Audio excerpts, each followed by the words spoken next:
Rumaragas ang baha ang sumalubong sa mga residente sa kalsadang ito sa La Trinidad, Benguet. Ayon sa uploader ng video, nararanasan ang matinding pagbaha sa barangay Pugis tuwing malakas ang ulan.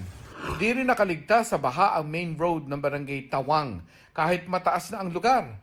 Halos kalahati ng kalsada ang nalubog sa baha ayon sa kumuha ng video.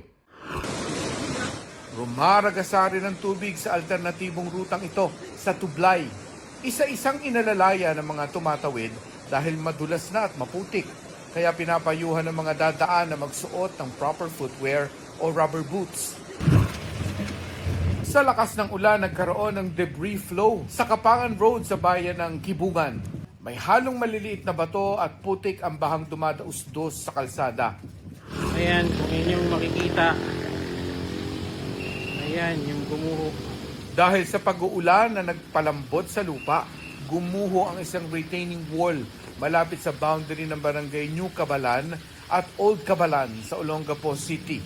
Nangyari yan dakong alas 11 ng umaga kanina. Damay ang isang bahay pero walang tao roon nang mangyari ang insidente, kaya walang naiulat na nasaktan.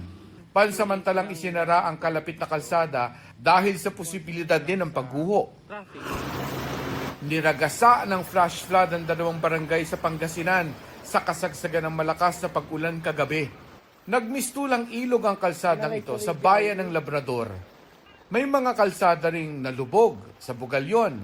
Pasado alas 11 na kaninang umaga hanggang tuhod pa ang antas ng baha sa mga nasabing lugar.